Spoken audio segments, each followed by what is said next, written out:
Hola chicos, espero que estén muy bien. El video que vamos a ver hoy, como ya mencioné hace un momento, es acerca de las variables que afectan la rapidez de una reacción. Ok, hoy vamos a platicar de 5 variables que pueden afectar esta rapidez de reacción. Una de ellas es la temperatura, otra de ellas es la presión, también vamos a tener la concentración, la naturaleza de los reactivos y agentes externos que vamos a llamar catalizadores.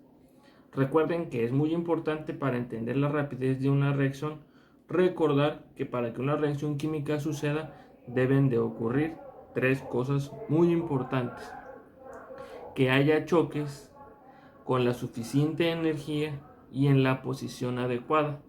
Esos 3 elementos, esos 3 factores son indispensables para que ocurra una reacción química.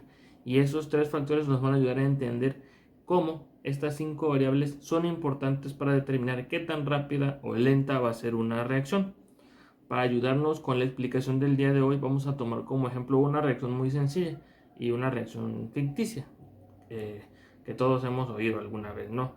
El reactivo A más el reactivo B me va a dar el producto C. Y para que sea un poco más ilustrativa, en lugar de usar simples letras, vamos a relacionarlas con imágenes. Tengo mi molécula A, que es el Pac-Man amarillo que está ahí. Mi molécula B, que sería el pedazo faltante de la circunferencia, que está en azul. Y cuando estas dos reacciones van a formar un producto C, que lo vamos a identificar con el círculo que está en color verde. Muy bien.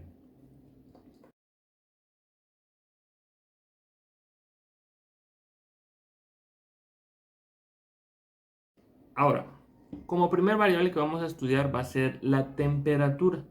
Es muy importante que recordemos qué es la temperatura para iniciar. La temperatura es cómo nosotros percibimos el calor que hay en un cuerpo.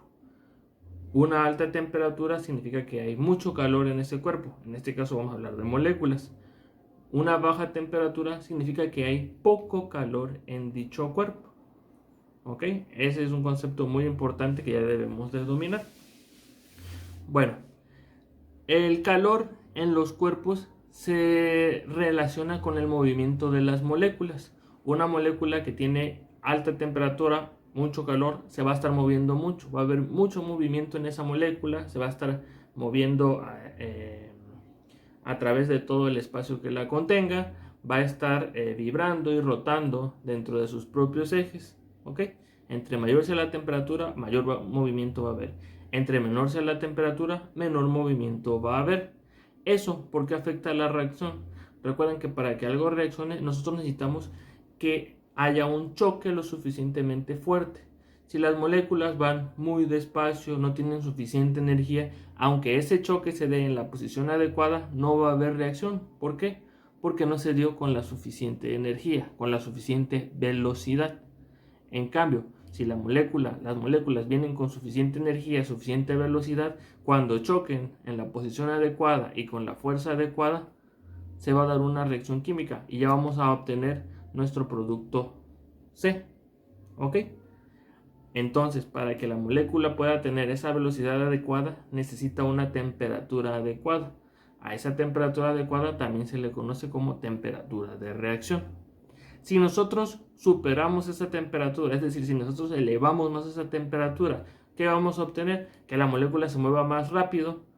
Como va a tener energía de más, estamos rebasando el límite que necesitábamos y sí va a haber reacción porque tenemos energía de más. La reacción se va a dar cuando tengamos energía de más, pero no se va a dar cuando tengamos mejor energía. ¿Ok? Entonces, por eso la mayoría de las reacciones, cuando nosotros superamos esa energía de reacción, van a tender a reaccionar un poco más rápido. La temperatura nos va a ayudar generalmente a que la reacción pueda ser más rápido. ¿Por qué? Porque las moléculas se van a mover más, van a tener más energía y los choques van a tener la energía suficiente o más para poder reaccionar. ¿Ok? Así es como afecta la temperatura a las reacciones.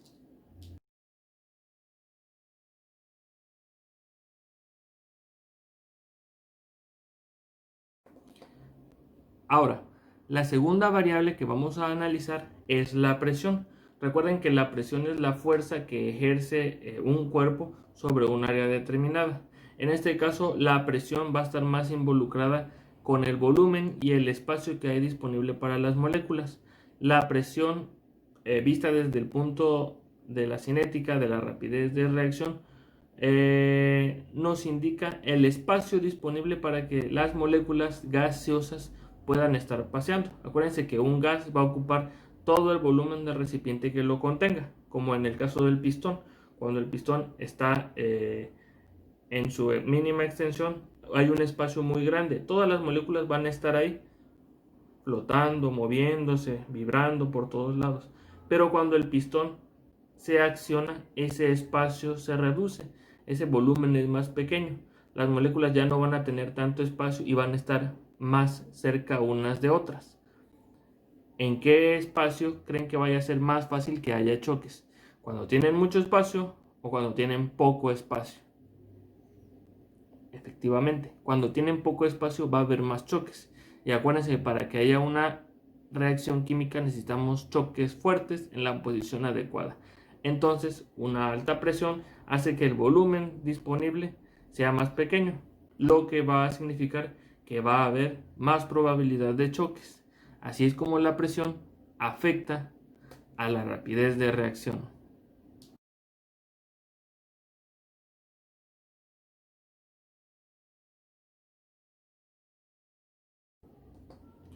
Nuestra tercera variable a estudiar va a ser la concentración, pero no la concentración así como ustedes ahorita que están concentrados viendo mis videos. Yo hablo de la concentración como el concepto de la cantidad de sustancias, en este caso de reactivos, que va a haber en un recipiente o en un reactor, porque va a haber una reacción. Para explicar esto un poco más sencillo, más simple, vamos a imaginarnos que tenemos aquí un matraz. En ese matraz nosotros vamos a tener reactivos, reactivo A y reactivo B. Si nosotros tenemos poco reactivo en ese matraz, significa que tenemos una baja concentración.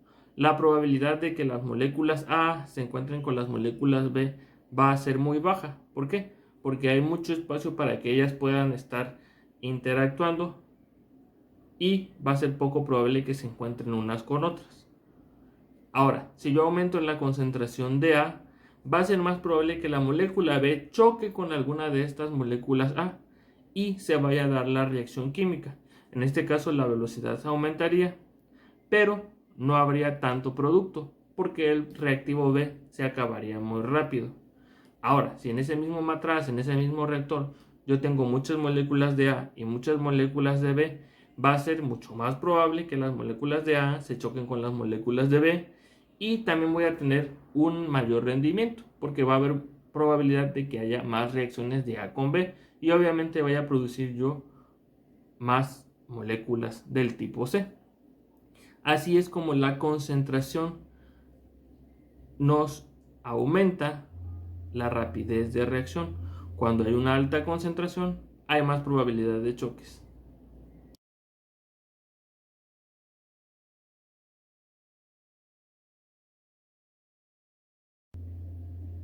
Muy bien. Cuarta variable, la naturaleza de los reactivos.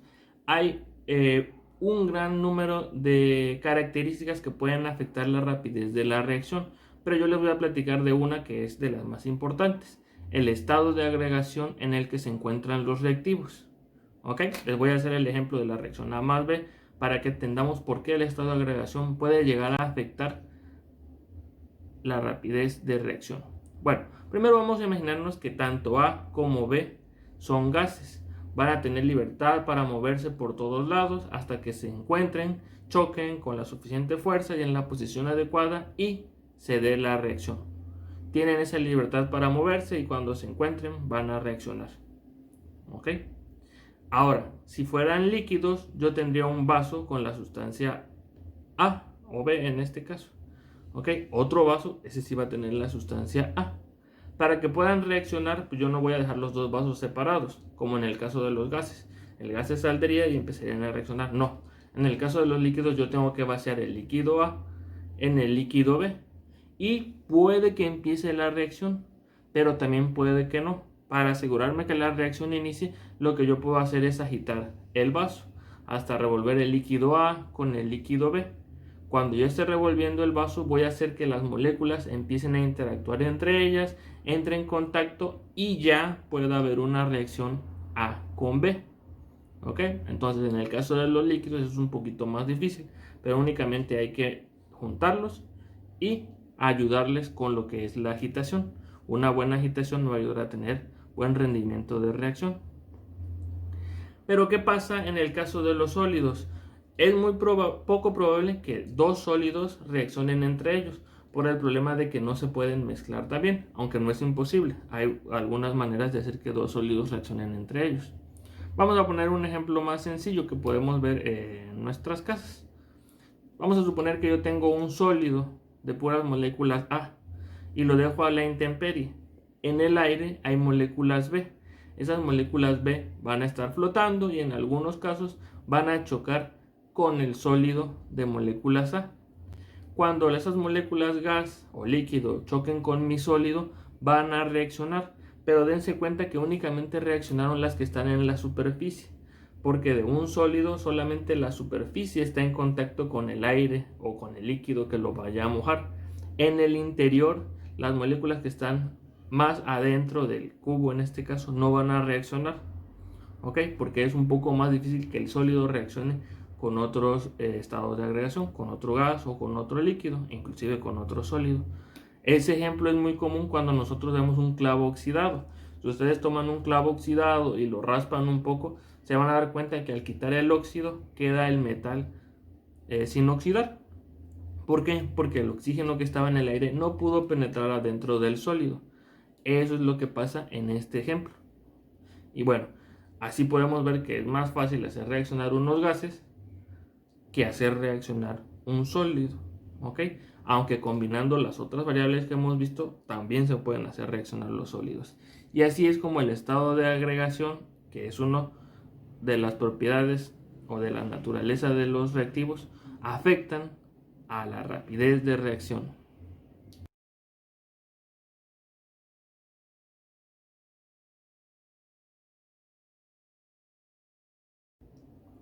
Y para finalizar, la última variable que vamos a estudiar son los catalizadores. Los catalizadores son sustancias ajenas, o sea, no son ninguno de los reactivos, pero me van a ayudar a que la reacción suceda, ¿ok? Estos catalizadores también existen en los seres vivos, nada más que ahí no le llamamos catalizador, se les llama enzima. El catalizador, por lo general, acelera una reacción, pero también puede retardarla o inclusive puede inhibirla, o sea, hacer que no suceda. ¿Y cómo se hace esto? Recuerden que nosotros hemos analizado los diagramas de energía. En un diagrama de energía me dicen que los reactivos tienen cierta cantidad de energía. Los productos van a tener una cantidad diferente. Puede ser más, puede ser menos. Pero para que la reacción suceda necesitamos darle energía a las moléculas, que son los choques fuertes. A esa energía necesaria le llamamos energía de activación. Por lo general, casi todas las reacciones tienen una energía de activación alta, que hay que brindarles a los reactivos, darles esa energía en forma de calor o temperatura, como platicamos hace rato. ¿Ok? Hay muchas reacciones que necesitan muy altas temperaturas, mucha energía. Para nosotros no darle tanta energía, lo que podemos hacer es utilizar estas sustancias que aceleran la reacción. ¿Cómo aceleran la reacción? Haciendo que no necesitemos tanta energía. ¿Ok? Haciendo que necesitemos poca energía, que podemos dar más rápido. Es similar a que si la reacción original fuera el camino de tu casa a tu escuela, por ejemplo. Ok, es un camino largo donde te llevas una hora. Sin embargo, un amigo tuyo, al que le vamos a decir el catalizador, te dice que hay un atajo donde puedes llegar de tu casa a tu escuela en 15 minutos. Esa sería la vía rápida, la vía corta, la que en la gráfica está de color azul. Eso es lo que hace el catalizador. No interfiere en la reacción, simplemente nos da una ventaja para hacerlo que suceda la conversión a productos en un menor tiempo. ¿Ok? Esto tiene otras implicaciones relacionadas con algo que se llama mecanismo de reacción, pero hablaremos a fondo de eso en otro video. ¿Ok? Muy importante recordar que el catalizador sí puede afectar la reacción. Una reacción normal, donde tendríamos que gastar toda la energía de activación, puede tardar mucho tiempo. Con el uso del catalizador, generalmente nos lleva una menor cantidad de tiempo y vamos a obtener el mismo producto. ¿Ok? Otra cosa importante, por lo general el catalizador acelera la reacción, pero no siempre. También puede hacerla más lenta y también puede inhibirla. Ejemplos de reacciones que se hacen más lentas es como con los conservadores de alimentos. Ese sería un ejemplo de catalizador que la alenta. Hace que la descomposición no sea tan rápida. La alentó. Un ejemplo de inhibidor sería como con el clavo oxidado. Si nosotros le ponemos una pintura de aceite al clavito, no se va a oxidar. En ese caso podríamos decir que la pintura está funcionando como un catalizador que inhibe la reacción. ¿Ok? Y esta sería la quinta variable que vamos a explicar de cómo se puede afectar la rapidez de una reacción.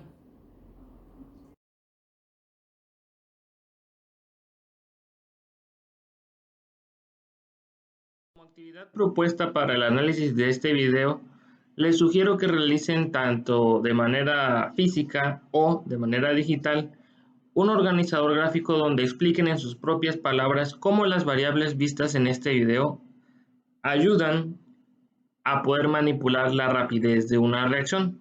Por mi parte es todo, espero que hayan entendido lo explicado hasta aquí y nos vemos la próxima.